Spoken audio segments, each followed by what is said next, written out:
पाकिस्तानी जनता को यकीन नहीं हो रहा। जिस हिंदुस्तान को इस्लामिक आक्रांताओं ने लूटा है, अंग्रेजों ने लूटा है, उस भारत में दुनिया का सबसे ज्यादा सोना मौजूद है। सोने की चमक फिर से भारत के खजाने में दिखाई दे रही है। इतिहास में पहली बार भारत के सोने के भंडार ने $100 बिलियन का रिकॉर्ड तोड़ दिया। हमें मालूम है कि गोल्ड की प्राइसेस बढ़ रही हैं, हमने पहले ही खरीद लिया। Perfect timing. और अमेरिका चाहता था कि भी हमें कंट्रोल करे, हमने अमेरिका को ही कंट्रोल कर लिया है। यूएसए के बॉन्ड्स को हमने इससे पहले कि उसकी वैल्यू लूज हो, हमने पहले ही बेच दिया और उसके बदले में वो एसेट को खरीद लिया जिसकी वैल्यू बढ़ रही है।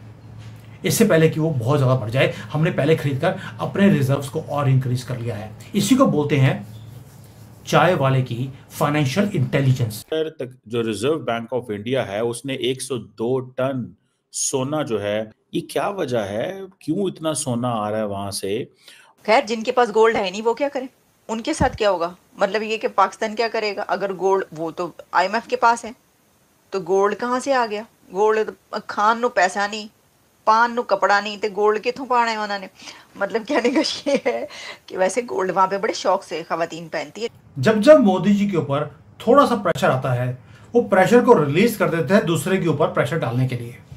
अब मोदी जी ने क्या किया, डॉलर को बेचना शुरू कर दिया है और डोनाल्ड ट्रंप को रात को सपने में मोदी दिखते हैं। मुझे लगता है सुबह कहीं माला मोदी की करना शुरू कर दिया हो। इस साल मई के अंदर भी इंडिया ने कुछ 100 टन सोना जो है वो शिफ्ट किया था। अभी फिर ये सोना जो है वो इन्होंने शिफ्ट किया है। कहा जाता है कि जो कुछ रिपोर्ट्स के मुताबिक कि इंडिया, दुनिया के अंदर बहुत सारे मुल्कों में बहुत सारा गोल्ड मौजूद है और जिसे कहते हैं इंडिया के जो टोटल गोल्ड रिजर्व्स हैं वो तकरीबन 854 टन है। ये it is not about gold, ये भारत के फ्यूचर की बात है। हम अपने फ्रीडम ले रहे हैं डॉलर से। जो डॉलर की डोमिनेंस थी, हमें हर काम डॉलर में करना पड़ता था, अब हम रुपये में कर रहे हैं और बाद में जाकर अपनी करेंसी को डॉलर के साथ पैग नहीं कर हम गोल्ड के साथ कर रहे हैं। ये है इकोनॉमिक सॉवरेनिटी। हम अपने आप को प्रोटेक्ट भी कर रहे हैं वेस्टर्न सैंक्शन से, क्योंकि हमें मालूम है कि पाकिस्तान के साथ एक फुल एंड फाइनल युद्ध तो होगा जहां पर हम खत्म कर देंगे पाकिस्तान को। ये उनको भी मालूम है। तभी आसिम मुनीर ने धमकी दोबारा दे दी, हम न्यूक्लियर बॉम्ब यूज कर लेंगे। और भैया लास्ट टाइम तो कर नहीं पाए, हमने वैसे बर्बाद कर दिया, अब क्या करोगे? और ये वो भारत है जिसकी इकोनॉमी को हमने ऐसे किले में बांध के रख दिया सेफली। जो गोल्ड है वो इंडिया के घरों में पड़ा हुआ है, मतलब फैमिलीज, खवातीन जो और मर्द पहनते हैं बहुत ज़्यादा।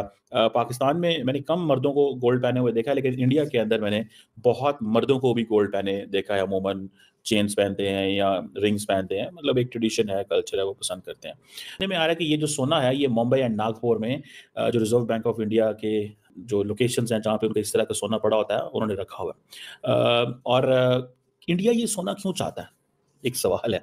क्योंकि ये आप देखें कि 1990 के बाद ये सबसे बड़ी लार्जेस्ट गोल्ड रीलोकेशन हुई है। 1990 में, उस वक्त 1991 में, अगर आप थोड़ी इंडिया की उस हिस्ट्री में चले जाएं तो उस वक्त ये कहा गया था जी कि जिसे वो कहते हैं ना कि जब 1991 में गोल्ड इंडिया ने बरतानिया भेजा तो कहा गया था कि ये जो सोना भेजा गया ये हमारे मुल्क का फेलियर है, हम एक नाकाम रियासत है, इंडिया नाकाम रियासत है। आज वो कह रहे हैं कि नहीं, हम एक कामयाब रियासत है क्योंकि हमने अपनी दी हुई चीज़ जो है वो हमने वापस ले ली है। वो इसको अपनी कामयाबी समझते हैं और इसको सक्सेस के तौर पे जो है वो लेते हैं। अब देखें अगर इतना सोना आने से क्या होता है, एक माजी में जिसे कहते हैं ना 90-91 में ये गोल्ड उस वक्त वहाँ पे गया था तो लोगों के लिए सवाल तो थे ना कि भाई ये क्यों जा रहा है, कहाँ जा रहा है। उस वक्त इंडिया की इकोनॉमी अच्छी नहीं थी, सिचुएशन बुरी थी, इंडिया को पैसा चाहिए था और ये चीज़ें जो थी गोल्ड उनके पास था, उन्होंने ले लिया। गोल्ड है वो इंडिया के घरों में पड़ा हुआ है, मतलब फैमिलीज, खवातीन जो और मर्द पहनते हैं बहुत ज़्यादा। पाकिस्तान में मैंने कम मर्दों को गोल्ड पहने हुए देखा है, लेकिन इंडिया के अंदर मैंने बहुत मर्दों को भी गोल्ड पहने देखा है। अमूमन चेन्स पहनते हैं या रिंग्स पहनते हैं, मतलब एक ट्रेडिशन है, कल्चर है, वो पसंद करते हैं। सुनने में आ रहा है कि ये जो सोना है ये मुंबई एंड नागपुर में इंडियन गवर्नमेंट ने डिसाइड करा है कि वो भारत का सोना वापस लाएंगी IMF, वर्ल्ड बैंक से, क्योंकि आजकल इंडिया जानता है कि हम अमेरिका पे बिल्कुल भी ट्रस्ट नहीं कर सकते, वो कभी भी हमारा सोना सीज कर सकता है। इसलिए मोदी गवर्नमेंट ने 2 टन सोना दिवाली के मौके पर वापस लाने का फैसला करा है और इससे हमारे पास हमारी गोल्ड रिजर्व भी रहेंगे, जिससे कि अगर कल के युद्ध होता है तो हमारे पास एसेट हमारे सेफ रहेंगे। अमेरिका ने जैसे रशिया के एसेट सीज कर दिए, कल के हमारे भी कर सकता है। ये वो इकोनॉमी जो कि एक टैंकर तेल का 91 में खरीद नहीं सकती थी, आज अमेरिकन प्रेसिडेंट को बोलना पड़ रहा है प्लीज मेरे बॉन्ड्स को मत बेचिए। और आज को गोल्ड के reserve they are bigger than entire nations of the world. किसी के पास इतना गोल्ड रिजर्व या फॉरेन रिजर्व नहीं है जैसे हमारे पास हो गए हैं। और 25-30 कंट्रीज के नाम मैंने गिना दिए आपको, जब सारा इकट्ठा कर लो उससे ज्यादा के तो फॉरेन रिजर्व हमारे पास हैं। ये अब डेवलपिंग कंट्री नहीं है दोस्तों, ये स्ट्रॉन्ग, स्ट्रेटेजिक, अनस्टॉपेबल भारत बन चुका है। और ट्रंप को सपने में America making America great again नहीं दिखता, सेविंग अमेरिका फ्रॉम मोदी दिखता है। And Modi is already making Bharat global power. हमने युद्ध नहीं किया, हमने किसी को थ्रेट नहीं किया, सिर्फ स्मार्ट इकोनॉमिक्स, बोल्ड डिसीजंस और लंबी गेम। कि हमने रुपए को स्ट्रांग भी करना है, भारत को स्ट्रांग भी करना है, और किसी की हेजमनी को हमने सहन नहीं करना। कट्टो पैसे इसके देखिए, इसकी कुछ वजूहात है। एक तो जारी बात है, इंडिया अब कहता है कि जी हमारी डोमेस्टिक कैपेसिटी बहुत अच्छी है, हमारी कैपेसिटी बहुत अच्छी है और हम रिजर्व कर सकते हैं, ठीक है जी।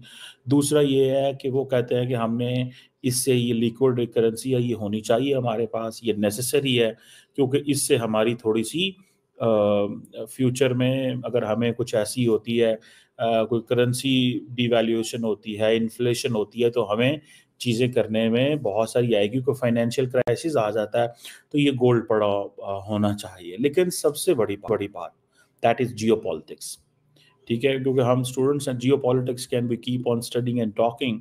देखिए इंडियंस जो हैं वो इस वक्त हम कंपैरिजन कर ले जरा, इसके ऊपर जरूरी होता है ना, आपको पता है। अब देखिए शहबाज शरीफ साहब क्या सोच रहे होंगे ये सुन के, prime minister of Pakistan Shahbaz Sharif, ये सुन के, ये देख के, ये खबर जब उनको मिली होगी, आपने थंबनेल पे तस्वीर देखी, वो कैसे देख रहे हैं मोदी साहब को, शहबाज शरीफ? वो ऐसे ही देख रहे होंगे कि ये देखें कहाँ पर पहुंच गए, और साथ में सोच रहे होंगे हम कहाँ पर पहुंच गए। देखो मैं इतना मुश्किल से नाक रगड़ रगड़ के ज़मीन पर लकीरें निकाल कर नाक से IMF के सामने भीख मांग के, कशकोल लेकर गया, भीख मांग मांग के मैंने IMF का पैसा लिया, तो यहाँ पे सड़कें ही ब्लॉक है, यहाँ पे बिजनेस ही बंद हुआ पड़ा है, हूँ मैं कितने जावा, मैं की करा, यही नहीं सोच रहे, वो यही सोच रहे होंगे, यही देख रहे हैं। तो देखिए जो हाँ पाकिस्तान में क्या चल रहा है, ऐसा प्रोटेस्ट गली गली, सड़क सड़क, हर जगह, सुबह सुबह, चौक चौक, मतलब कोई भी जगह ले लें यहाँ पे प्रोटेस्ट ना हो रहा हो, काफिले पहुंच रहे हैं, कॉन्वॉय निकल रहे हैं, वो तो लगता है फेस्टिवल हो रहा है। इधर ना इन कंट्रीज में, अमेरिका में वो फेस्टिवल होते हैं इस तरह जी, फेस्टिवल हो रहा है, हाई स्ट्रीट पर जो है वो कोई वो लगा हुआ है, वो लगा हुआ उधर, जिस तरह लोग आ रहे थे ना, जोक दर जोक, कोई मेला देखने, तो मेला उत्थे मेला जड़ा होता है, मेला वेखना आई, वो जो अबरारुल हक का गाना है, वो वहाँ पे मेला होता है, वो वाला प्रोटेस्ट जो है मेला। आप देखें जो मारा मारी और जो हो रहा है, मैं आपको बता रही हूँ ये हालात जो है ना, ये रुकने के नहीं लग रहे।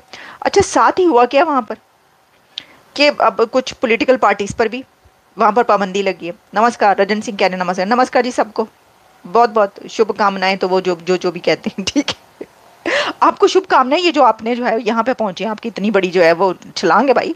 जाकिर नाइक कुछ पैसे दे के नहीं गया, लो अभी तो है ही वो, कभी जाकिर नाइक साहब वापस कर गए, पैसे लेकर जाएंगे, वो ऐसे थोड़ी आए होंगे, कैसी बातें करें, हो भी सकता है पैसे दे जाए, कोई मसला, मुझे तो लगता है बुलाया हो सकता है इसलिए होगा।